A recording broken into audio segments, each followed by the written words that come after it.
Okay. A couple items for all of you at the top. Yesterday, President Biden announced a historic trilateral security partnership with the United Kingdom and Australia, two of our closest allies, to ensure peace and stability in the Indo-Pacific. It demonstrates our commitment to revitalizing our alliances and strengthening them to take on the challenges of the 21st century. As we've said, we're committed to strengthening historic bonds and working through new configurations like the Quad and AUKUS. A free and open Indo-Pacific region is critical to the security and prosperity of the American people, and this partnership will help defend our interests there for generations. As the leaders made clear, we believe this new initiative is especially important given the changing strategic environment in the region. We will continue to work with our allies and partners, including in Europe, to maintain a free and open Indo-Pacific, and we're looking forward to our continued cooperation in this critical region. Also wanted to highlight that yesterday, the Business Roundtable, which represents many of America's leading companies, sent a letter urging Congress to act swiftly to address the debt ceiling, underscoring that Congress, quote, Congress has the authority to lift the debt ceiling to safeguard the full faith and credit of the United States and the responsibility to do so. They warned of the catastrophic economic consequences of failing to address the debt limit, saying it would, quote, produce an otherwise avoidable crisis and pose unacceptable risk to the nation's economic growth, job creation, and financial markets. Of course, we agree. Two more items. Wow, it's pouring out there. Today, 15 recipients of the Nobel Prize in Economics released a letter in support of the president's Build Back Better plan and his economic agenda to support the middle class, writing that it will make, quote, critical investments in human capital, the care economy, research and development, public education, and more, which will reduce families' costs.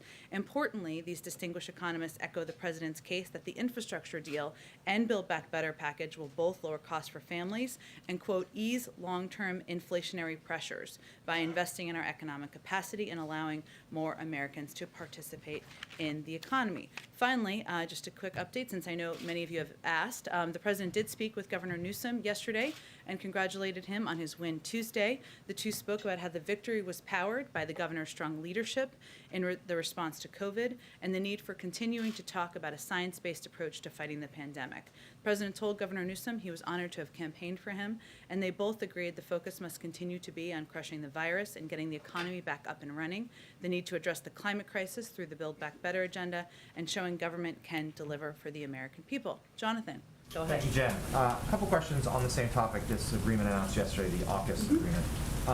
In particular, the reaction from two different countries. First, China, who said that, who accused this agreement of escalating tensions in the region and said it was reflective of a, quote, Cold War mentality. Do you have a response to that? Is President Biden looking to escalate a Cold War with China? No. This partnership announced yesterday is not about any one country. This is about advancing our strategic interests, the strategic interest of the United States, upholding the international rules-based order, and promoting peace and stability in the Indo-Pacific. And I would note that the United Kingdom and Australia also have a long history, as does the United States, of upholding the international rules-based order. So our hope is that the three countries who have consistently worked with regional supporters to support a secure and stable and peaceful Indo-Pacific can now work together to do exactly that. As it relates to China, we welcome stiff competition with the PRC. We do not seek conflict. Obviously, the president spoke with President Xi just a few days ago, and certainly we're committed to maintaining an open, high-level dialogue between the leaders. The other country reacting strongly to this is France. The French foreign minister deemed it a, quote, stab in the back, compared it to a unilateral decision like the ones made by former President Trump. Just now, France has canceled a gala here in Washington that was meant to celebrate friendship with the United States. What reaction do you have to France's rather outraged response to this agreement? Well, I would first say that we value our relationship and our partnership with France on a variety of issues facing the global community, whether it's economic growth or whether it's the fight against COVID or addressing security throughout the world. And that has been a long-standing partnership for many, many years. I would leave it, of course, to our Australian partners to describe why they sought this new technology and why they pursued this technology from the United States. As you know, part of their issue is that there was a purchase of technology that Australia had made with the French. But we'll let Australia speak to that and why they purchased this technology. We cooperate closely with France, as the president said yesterday. We have a range of shared priorities in the Indo-Pacific, and that will certainly continue. We don't see this from our end as a regional divide. We see this as areas and security issues that we want to take on together. Last one, and then I'll hand off. On the same subject, the French have also said that this is undermining relations with the U.S. and its European partners, and they said they were blindsided by this deal. Did President Biden or the administration convey ahead of time to France that this was coming? Do they plan to speak today? I don't have any preview of calls for you. I will say that I'm sure the president will speak at a high level soon. But we are engaged closely, and we were engaged in advance of this announcement with leaders in France about this purchase. They were told it was coming? They were aware in advance of the announcement, yes. Go ahead. Thanks, Jen. I want to ask you about some recent vaccine misinformation that's been out there and ask you to clarify. There seems to be a difference of opinion between Nicki Minaj and the White House about what she was invited to do. Did the White House extend an invitation to Nicki Minaj to come here? Well, first, we don't see this as a point of tension or disagreement. I want you all to know that we engage all the time with people who have big public platforms or profiles. Some of them we talk about, some of them are here, some of them you don't even know about because they're just looking for questions to be answered. We offered a call with Nicki Minaj and one of our doctors to answer questions she had about the safety and effectiveness of the vaccine. This is pretty standard and something we do all the time. It was a very early stage call at a staff level, staff to staff, and we weren't even at the point of discussing, or we're not even at the point of discussing, I should say at this point, the mechanisms or the format or anything along those lines. It was simply an offer to have a conversation and an early stage call. And do you think that's going to happen? We'll see. I don't have anything to predict for you. What kind of responsibility do you think someone like Nicki Minaj has, someone with a really big platform, when it comes to talking about the vaccine? Well, our hope is that anyone who has a big platform is going to project accurate information about the effectiveness of the vaccine, the safety of the vaccine, and the availability of the vaccine. At the same time, and both can be true, we also recognize that people have questions out there. They have questions they want to have answered by their doctors. We have doctors who can answer questions. And this is something, again, in our outreach to celebrities, it follows a pretty standard process. We officials who are working on these issues and engage in regular conversations, offer to answer questions, offer to do that privately sometimes. Sometimes it's done publicly. And I would say that if we believed that everybody who had skepticism about the vaccine wasn't someone we should engage with or talk to, we wouldn't have made the progress we've made. I mean, remember back in December, only 33% of the American people were open to getting vaccinated. Now more than 75% have had at least one shot. So part of our strategy and our objective from the beginning has been engaging with people who have questions to help answer their questions. Go ahead. I'd like to ask you a little bit more about the some of what's detailed in the upcoming book of Woodward and Costa. Specifically in the area of the president taking or not taking the advice of Secretaries Austin and Blinken. We've seen the president defend his decision to exit Afghanistan in the way that he did. But as the public may see this and read this and say, top close officials suggested a slower path out. The public watched what happened with some of the chaotic things. What should we take from that in terms of how the president processes the information his advisors are giving? And does he have any second thoughts about not taking the gated, slower approach that's described? Well, I think what people should take, one, let me first say, I'm not going to confirm or substantiate anonymous, unconfirmed reports in a book, but I think you're asking an important question, which is how does the president take a range of advice from different people, and sometimes it's conflicting with each other as well, of course. First, what we've said from the beginning as it relates to Afghanistan is the president asked his team to present to him clear assessment, candid advice on the path forward. Everyone knew coming into the beginning of the administration, he knew, the vice president knew, the national security team knew, that we were in a situation facing a May 1st timeline of either getting our troops out or facing conflict with the Taliban. That's what we walked into and the circumstances we were discussing. What we also know now is that given it took 6,000 troops to protect the airport, this was not a scenario where it was either maintain the status quo. The president never felt that was a real viable option. And now we looked at 6,000 troops were needed to protect the airport. That wouldn't have been a viable option. It was not the status quo or withdraw. It was withdraw or increase troops. And that's how he saw the decision. One of the things that Secretary Blinken talked about was the concern about European partners. Jonathan was asking about questions related to European Yeah. partners being upset now. Is there a tension point between the president, who talked about being a steady hand, and normal relationships? When the French are mad today, they were other NATO partners and others were unhappy about the exit. Is there an issue there where the president is going it without consideration of those partners? I don't think the president sees it as without consideration. There was extensive consultation. There was extensive briefings, both at the Secretary of State's level, at the Secretary of Defense's level, in advance of the president's announcement in May about his decision to withdraw our military presence in Afghanistan. It doesn't mean that all of our allies and partners are going to always agree with everything we do, nor do we always agree with everything they do. But sustainable and good diplomatic relationships mean you work where you can agree and you sustain strong partnerships to address global issues in the world regardless. I think what the president's view is here is that, his decision to withdraw our true presence in Afghanistan was, as he's talked about extensively, in large part because he felt it was a 20-year war that had gone on far too long, that did not have a military outcome that would be successful, and that it was in our national interest to do so. Also, our resources as a country, as a national security team, are not unlimited. And he wants to have the capacity and the ability to have partnerships like the one we announced last night, that is an important partnership moving forward for security in the Indo-Pacific, to address big issues, whether it's technology or cyber or even climate. And that's what he feels the United States should be focused on. One very different, separate. Many of us were in the East Room watching the president. We've seen him on many occasions where he has a repeated cough. What is the situation with that cough, and is that a concern? It's not a concern. We have a doctor who travels with him, obviously, who checks in if it is ever warranted, and certainly that continues to be the case, as it has been since the beginning of his presidency. Is there an explanation for why he coughs so frequently in situations like that? I'm sure you saw it. I did. I don't think it's an issue of concern. I think there are a range of reasons why we may need to clear our throat, or we may have a little light cold, and that's certainly something that presidents, elected officials, reporters, spokespeople can confront, but it's not an area where we have a medical concern.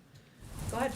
Right after AUKUS, China said that it wants to join the Trans-Pacific trade deal. Does the administration have a response to that? And secondly, does President Biden, would he still like to join that if it could be renegotiated? Well, on their second question, let me take that first. The president has been clear that he would not rejoin the TPP as it was initially put forward. He's also been clear that we have to join with the 40% of the world that we had with us for the deal and make sure environmentalists and labor are at the table. So obviously there'd be a lot of steps for that to be taken in order for that to be a viable option to the president. In terms of China's interest in joining, let me just add one more thing. We're looking at a range of options, of course, to forge stronger economic partnerships in the Indo-Pacific. Trade is not the only one. There's a range of ways that we can forge those relationships and those partnerships. Obviously, as it relates to China's interest in joining, we'd leave it to those countries to certainly determine. We're going to continue to work with other countries in the region on economic partnerships and relationships, and if there's an opportunity to renegotiate, then that could be a discussion we could be a part of. Has President Biden promised to Leader Schumer that he will help lobby for changes to the filibuster on voting rights if needed? The president has promised Leader Schumer that he will help get voting rights passed into law. There's obviously been some important developments over the past couple of days that the president sees as a positive step forward. Additional compromises, that could be a path forward. So the president wants to stay closely in touch, work closely with Leader Schumer, and determine what the next steps are to get this passed and move forward. Has he broached the subject of the filibuster on that? There are a range of topics that are discussed and raised. The president's view hasn't changed. There are more steps forward in the president's view to get this passed. Go ahead. Can you give us any readout or update from the president's meetings with Senators Sinema and Manchin earlier this week? And can you confirm that he's speaking today with Schumer and Pelosi and what he plans to discuss with them? Sure. He is speaking today, or he does plan to have a conversation today with Speaker Pelosi and Leader Schumer. As you all know, Speaker Pelosi is overseas. It's a virtual conversation, and certainly moving the Build Back Better agenda forward, the infrastructure bill forward, and the president's legislative agenda forward will be the central part of the conversation today, as it was when he met yesterday with Senator Manchin and Senator Sinema. We're in the middle of the process, so the president knows and is that he's going to need to be, he's eager to be very engaged directly with senators, directly with leadership to move this forward. I will note, though, I know there's been a focus on just a couple of members, very important members. We are engaged with a range of members, and the president is as well. Senators, members of Congress, moderates, progressive, across the political band as we work to move this forward. Did these two senators indicate any cap that they would support in terms of the reconciliation package? I will let them speak to what their interests are. I know they have both spoken to their interests publicly on many occasions, so I will leave that to them. And can I ask also, Anthony Fauci has said that he would support the notion of requiring either vaccinations or a negative test for domestic air travel in the U.S. for passengers, not staff. If he supports that, he's the president's chief medical advisor. Why haven't you done that? Well, I would say, right now, last week we announced some bold, ambitious steps that were supported across the board from our health and medical experts. Right now, our focus is on implementing those. Part of that was also doubling fines for people who were not wearing masks on planes, a step that we feel would help keep people safe on flights and reduce the spread. We haven't taken options off the table, but I don't have any updates to share with you at this point. Our focus is on implementation of the big steps we announced last week. Do you have any update on the Fed chair? I do not. Phil was going to ask, so I know it's a big question on Phil's mind. Go ahead. It's okay. Don't hide behind Phil. Go ahead. Thanks, Jen. Yesterday, the president announced a second global climate summit, and he's been really doubling down on these ambitious goals to reduce greenhouse gas emissions. So I want to ask about the Line 3 pipeline. Enbridge, the energy company, says it's almost complete. It could be operational by this fall. We've talked to opponents and climate scientists who say that from a potential emissions standpoint, it's the equivalent of bringing online more than 40 coal-fired power plants. We know there's ongoing litigation. We've reached out to DOJ and the Army Corps of Engineers. But Representative Ilhan Omar and her colleagues wrote specifically to President Biden asking him to look into this pipeline. I just want to know if the president's reviewed that letter, if he plans to respond. Does the president plan to consider, is the president even considering asking the Army Corps of Engineers to review some of their permits on this one?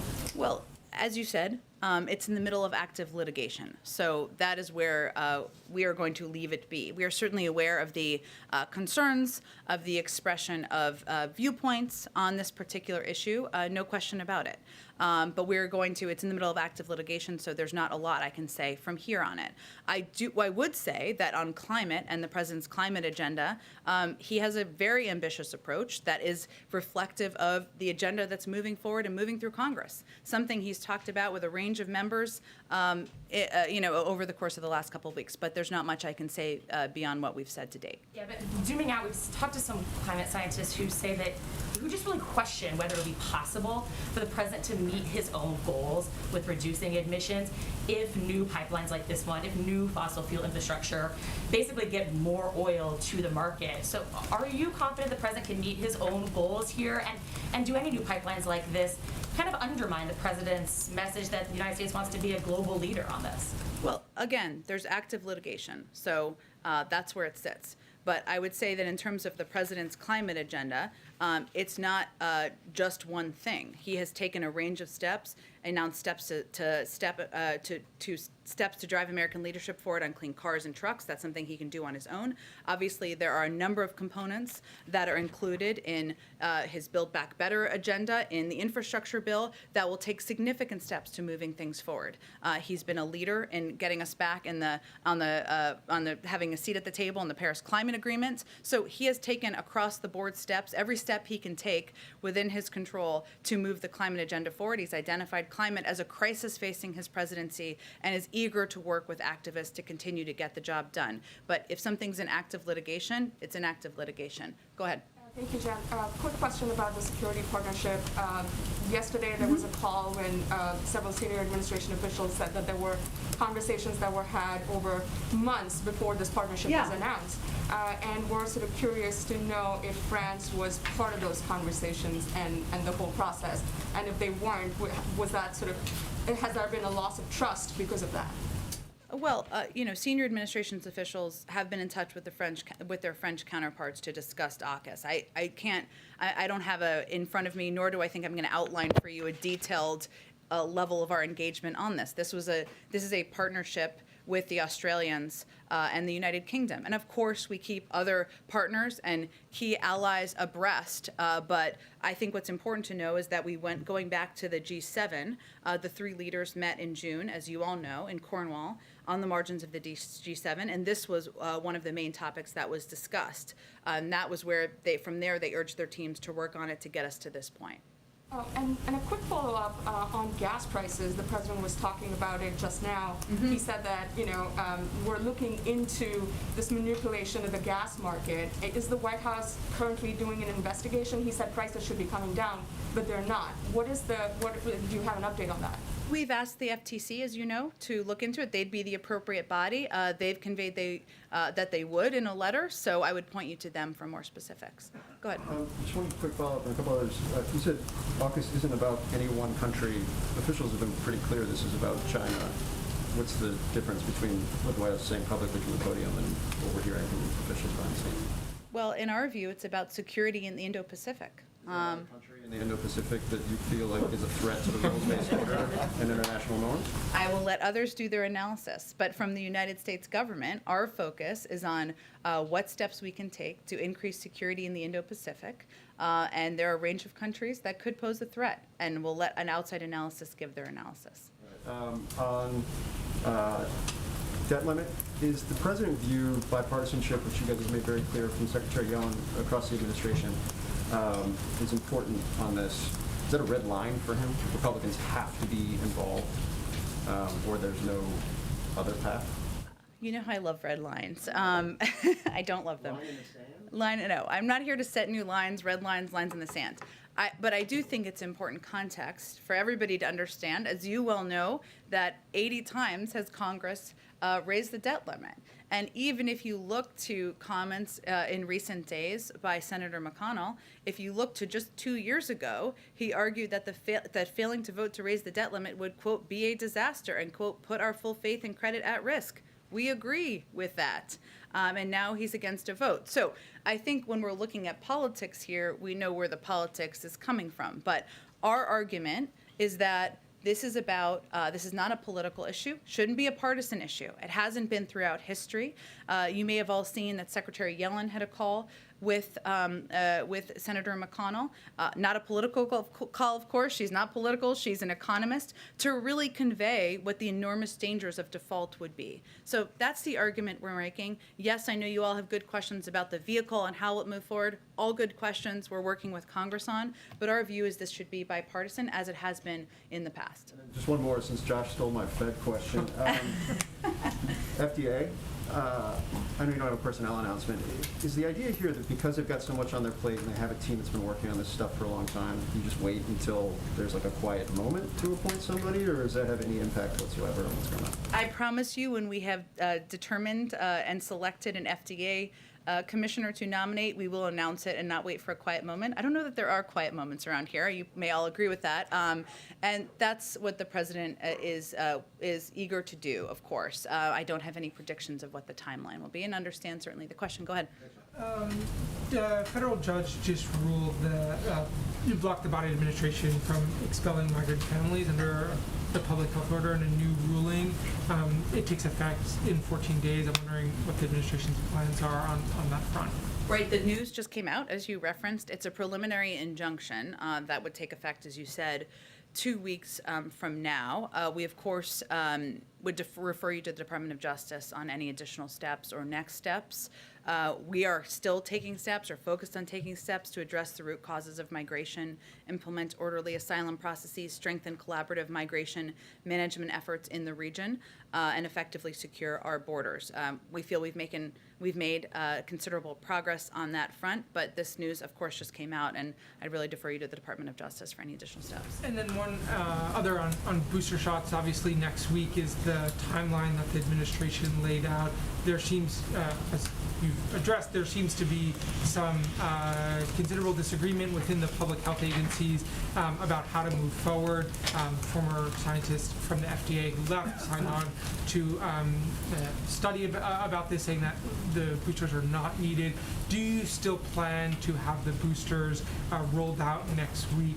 And what do you tell the American people about some of this disagreement inside the public health agency? Well, of course, we respect a range of viewpoints, but we really rely on the people who are leading our health and medical agencies, and there is broad agreement among those individuals about where things stand. If we go back to August, 8 of the Department of Health and Human Services top doctors released a statement saying they had determined boosters would be needed and that we have a plan to begin a booster program starting the week of September 20th, subject to an independent evaluation from FDA and ACIP. That continues to be what we have conveyed since then. Right now, where the process is yesterday there was data provided by the FDA that will be analyzed, and the next step is next week. ACIP is planning to meet, and based on the recommendation, we're prepared to operationalize our plan. But it's always been based, every time we've talked about this as based on a thorough review and a thorough process to complete. It's our job to be prepared whenever we can operationalize. Does the president have any regrets about speaking publicly about this plan before there was the approval from the public health agencies, or he still feels that was the right step to do? Well, first of all, the first statement was done by our health and medical doctors, by HHS, those 8 doctors. And then he spoke to it. And the president said, I want to be clear. This plan is pending the FDA conducting an independent evaluation of the safety and effectiveness of a 3rd dose of the Pfizer and Moderna mRNA vaccines, and the CDC's Advisory Committee on Immunization Practices issuing booster dose recommendations based on a thorough review of the evidence. That was what he said when this announcement was made. If you look at it on the flip side of this, right, it is at the time they made this announcement in part because there was data that was available that showed that the waning of efficacy of vaccines over a period of time, right? That's why these doctors and medical experts in their statement made this recommendation and this announcement. So the alternative would have been they not move forward with it and hold back and not share that data. I mean, that's also not being transparent or leading with science. And so that's the course of history here, I should say. Sure. Just quick follow-up.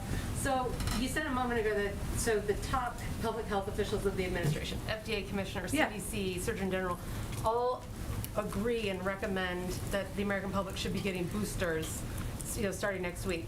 So if they're all on that page, but the FDA Advisory Committee and the CDC Advisory Committee, let's say, are on a different page, if they don't think boosters should be ready at this time, I guess then who's the administration going to listen to? Its top doctors or these outside advisory committees? Well, before we confuse the public, that's not what ACIP has recommended. They're meeting next week. We don't know what they're going to say. What our health and medical experts have said, and they have been very consistent on this, Dr. Walensky, based on the FDA review and ACIP, and exactly as you said, the note that immunocompromised people actually never got really good immune protection to begin with, we noted that as of now, we should be offering a 3rd dose of the vaccine. Janet Woodcock, so it is true, we don't have all the data. We have a lot of data from both this country and other countries in the effects of waning. We don't have all the data on the most all the safety data and so forth.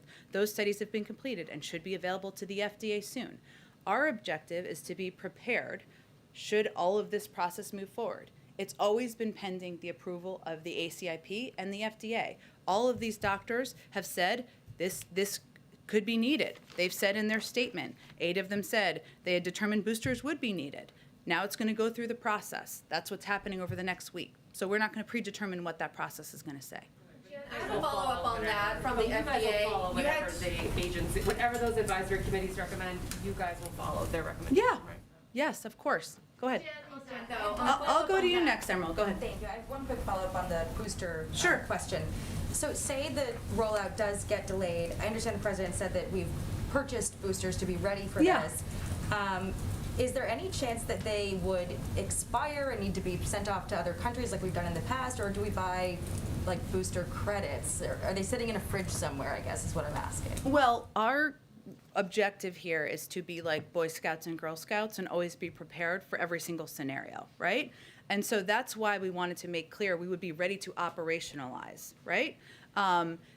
In terms of, so we are preparing for all contingencies and all scenarios. We'll see what the ACIP says, and then we'll be able to lay out for you where we go and what that means moving forward. I will say we have never felt it to be, we feel it's a false choice to suggest it's either give to the world or not. We are continuing to increase the supply of vaccines we're giving to the world. We will continue to have more announcements on that because we want to be the arsenal of vaccines to the world, and we are giving more than every other country in the world combined. At the same time, we're going to maintain a supply for the United States and for American citizens and for people living here, so that we can give out the booster should that be go through the approval process.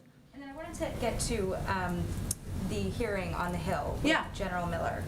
The president told ABC back in August that none of his advisors recommended leaving 2,500 troops in Afghanistan. General Miller told the Senate Armed Services Committee that that was exactly what he recommended. Was the president's answer in that interview an honest answer? First of all, I'm not going to get into details of private advice that the president gets from his national security team or military advisors. What is clear is that the president asked for, welcomed, candid, and non-sugar-coated advice on Afghanistan and what we should do given what we walked into, which was a deal struck with the Taliban with a May 1st timeline, including the release of 5,000 Taliban fighters, where we would need to get our U.S. Forces out. Otherwise, we would face conflict. That's what he was facing. In terms of the mechanisms of who provided what advice through what forum, I'm just not going to get into that level of detail from here. Did the president hear specifically the recommendation from the commander on the ground in Afghanistan that he feared that a full withdrawal would be devastating and should not happen? He was provided a range of advice. I'm not going to get into more details than that, but what's important to note at this point is it's crystal clear that 2,500 troops would not have been sustainable on the ground. It would have been either increase troops on the ground or withdraw troops on the ground. And the president has been clear many times he was not going to send thousands and thousands more troops to fight a war the Afghans did not want to fight themselves. And then I wanted to get also to the debt limit. Sure. Following up on the question earlier, the Democrats, when they had control, unified control in 2010, raised the debt limit unilaterally. What is different now, and why doesn't the president just encourage Democratic leaders to do this on their own and diffuse that crisis? Why aren't Republicans for doing what they've done dozens of times in the past, and many of them did 3 times during the Trump administration, including after they passed a $2 trillion unpaid for tax giveaway to corporations and the wealthiest Americans? They were fine doing it then. Why aren't they fine doing it now? So it could go, I think that's the fundamental question I'd send back. Would the president at any point intervene and try to stave this off if this comes to a head and The president wants to maintain the full faith and credit of the United States. Our view continues to be this should be done in a bipartisan way, and there should be a bipartisan path forward. Emerald, I promised you go to next. Thank you. A follow-up on the FDA. You say that there was a large consensus of doctors and advisors who feel like boosters are warranted and safe and effective. But then during all this, you had 2 top senior officials at the FDA resign during the booster conversation, that being the Director of Office of Vaccines Research and Dr. Philip Krause, Deputy Director of the office, concerned about the vaccine. So what's your reaction to that in light of boosters next week? And what does that say to the American people to have those 2 high-level people step down over this conversation? Well, Emerald, what I conveyed before, and I'll reiterate, is that 8 of our top medical experts, health and medical experts, including the acting head of the FDA, Janet Woodcock, recommended we would need boosters moving forward. The American people would need boosters, pending approval through a process, including the FDA and ACIP. That's the process that's ongoing. In terms of differences of opinion within the FDA or other components of the federal government, that's certainly, we understand that may be the case. But in terms of the consensus view, the view of the leadership of the FDA, the view of the leadership of our health and medical experts, that was their shared recommendation because their objective and their focus is on relying on data to save lives. And data available showed a waning efficacy of vaccines after a certain number of months. Speaking of the waning efficacy of vaccines, I do have another question about the president's COVID plan. He promised on September 9th that he was going to send 50% more supply of monoclonal antibodies to states. Yet, the Biden administration is cutting supplies in red states by 50%. So, for example, in Florida, they were expecting to get 70,000 doses this week, which they say they need. They're only getting 30,000 doses. And this is not just for unvaccinated people. In South Florida, half the people who are seeking this treatment are fully vaccinated. So why is the Biden administration cutting these supplies? That's not accurate, so let me give you the accurate information. First of all, we are increasing our distribution this month by 50%. In early August, we were distributing an average of 100,000 doses per week. Now we're shipping an average of 150,000 doses per week. Over the last month, though, and one thing that I think people need to understand for clarity, facts, I know you're like facts, is that monoclonal antibodies are life-saving therapies that are used after infection to prevent more severe outcomes. So clearly the way to protect people and save more lives is to get them vaccinated so that they don't get the COVID to begin with. But over the last month, given the rise in cases due to the Delta variant and the lower number of vaccination rates in some of these states, like Florida, like Texas, just 7 states are making up 70% of the orders. Our supply is not unlimited, and we believe it should be equitable across states across the country. There's been no reports of a lack of supply, so why cut them to those states only if there's no reports I of think our role as the government overseeing the entire country is to be equitable in how we distribute. We're not going to give a greater percentage to Florida over Oklahoma, nor do I think are you suggesting that. I think we have to move on. Go ahead, Yamiche. Thanks so much, Jen. One follow-up question on booster shots. I'm wondering if you could just say whether or not the president is at all even concerned about whether the administration endorsing booster shots before the FDA fully approved them just looks like they're trying to influence the FDA and mix science with politics. I understand your Yamiche, point it was is the FDA acting head who endorsed boosters. The point is, though, that the FDA itself and scientists are still weighing whether or not they want to make the recommendation fully. So the question is, does this administration even have any concerns that coming out and recommending booster shots before they're fully approved and fully recommended by the FDA, that might be seen as unduly influencing? No, again, it's the acting FDA head and 8 of our health and medical experts from agencies, not the White House, not the president, who put out this statement initially making this recommendation because they believe you need to come forward, and we fully support, with data when it's available and make that available to the American people. Make sure the American people understand and know that there could be waning efficacy of these vaccines and that that's where they recommended. If you look at the reverse, imagine if they had not come out and shared that that was their view and this is where it might be headed. Now, it needs to go through a process. They've said that in every single statement that they have made publicly. But we believe the American people are smart and they're paying attention, and they would want to know that boosters might be something that go through a process that are recommended, and they might be something that you should plan for once you get to a certain set of months past your second vaccination. That's our view, and that's the view of our health and medical experts. Ask one more question about the French response to AUKUS, which of course is a whole mouthful. But anyways, I'm wondering if you could just talk to or respond directly. What does the president think of the French foreign minister saying that he's acting like former President Trump and being unpredictable, and the French canceling their gala now in D.C. at their embassy because they're angry over this agreement? What does the president make of being compared to former President Trump by an ally such as France? I would say the president doesn't think about it much. The president's focus is on maintaining and continuing our close relationships with leaders in France, with the United Kingdom, with Australia, and to achieving our global objectives, which include security in the Indo-Pacific. That's what his focus is, and we will continue to work toward a productive, constructive partnership with the French. Go ahead. Thank you, Jen. Clarification then follow Yeah. on AUKUS. Sure. You said the French were informed of the arrangement. Just even going to the president's remarks Yeah. yesterday, the arrangement was broader than just the nuclear-powered Yeah. submarines. It was cyber, it was AI. Were they specifically informed on that the U.S. would be sharing technology for nuclear-powered submarines? Again, it was the Australians' decision, so I'd point you to the Australians, but they were aware in advance. I mean, but if you're the U.S., you're involved here. We saw the U.K. also involved. Why couldn't the administration, not just inform, but bring in the French? They also have nuclear-powered submarines. You mean in terms of a fourth partner to this?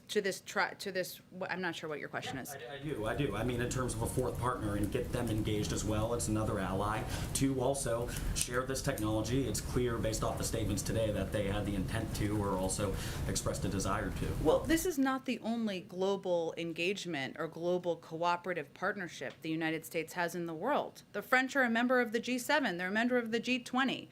We work with them on a range of issues, and we will continue to.